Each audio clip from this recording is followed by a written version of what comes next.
Et puisque l'on parle de nos fonds marins, j'évoquais en début d'émission ces bâtiments publics qui à Tahiti sont climatisés grâce à la captation d'eau de mer, de l'eau à très basse température dans les profondeurs et une fraîcheur ensuite répartie au sein des bâtiments via un échangeur thermique. Voyez ce reportage de Paul-Guillaume Hippo et Mark Richardson. Déjà 26 degrés et un taux d'humidité à 80% ce matin-là. À Tahiti, le climat tropical, c'est toute l'année. Alors forcément, la climatisation est indispensable, surtout pour le centre hospitalier de Polynésie et ses 100 000 mètres carrés de surface. Depuis 2022, l'hôpital utilise un système révolutionnaire, le SWAC, Sea, Water, Air Conditioning, pour les non-anglophones, la clim grâce à l'eau de mer. Bienvenue dans le cœur du réacteur. Ici, on a le réseau primaire qui va récupérer l'eau à 900 mètres de profondeur. L'eau, elle est récupérée aux alentours de 5 degrés Celsius. Donc, on est sur des températures assez froides. On va faire monter cette eau ici avec un système de pompe. L'eau va ensuite passer dans des échangeurs thermiques pour ne pas être mélangée justement à de l'eau douce.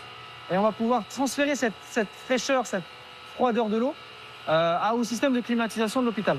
En transférant cette eau froide, elle va se réchauffer et elle va repartir dans l'autre sens. Et elle va sortir au niveau de la deuxième conduite. Elle va être projetée dans l'océan. Donc elle arrive pour une température environ 5-6 degrés. Et elle va sortir à une température d'environ entre 10 et 12 degrés. En Polynésie, des hôtels de luxe utilisaient déjà ce système, mais jamais à une telle ampleur. Avec ses 300 litres d'eau captée chaque seconde, le SWAC du CHPF est le plus puissant du monde. À 200 mètres de la plage, la situation de l'établissement est idéale, autant que la topographie de l'île.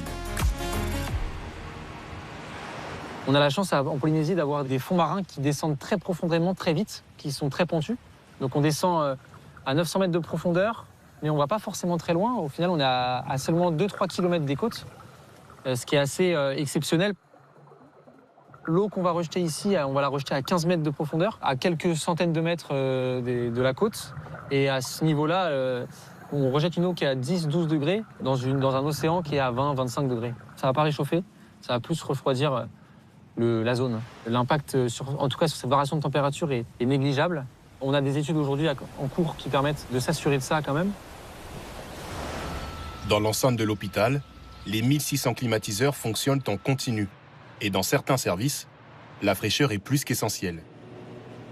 On est au laboratoire du CHPF, donc effectivement, cette installation a besoin de clim. Donc si on descend en dessous d'une certaine température, effectivement, elle se met à l'arrêt en sécurité. Donc aujourd'hui, clairement, c'est un local qui a besoin et qui nécessite de la clim. Sinon, l'activité ne pourrait pas se faire. À Tahiti, l'électricité est principalement produite grâce aux énergies fossiles. Pour les autorités polynésiennes, il fallait donc diminuer drastiquement la consommation du bâtiment le plus énergivore de l'île. Avant, on utilisait 9 millions de kilowattheures d'électricité pour faire marcher nos groupes froids qui produisaient l'essentiel du froid.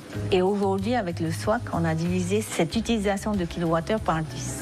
On est même descendu aujourd'hui à 700 000 kilowattheures, ce qui fait une diminution drastique de 93% de nécessité de kilowattheures pour produire le froid aujourd'hui au CHPF. C'est énorme. Le SWAC du CHPF aura coûté quelques 30 millions d'euros.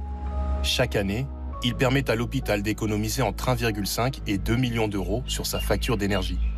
De quoi être rentable d'ici 15 à 20 ans.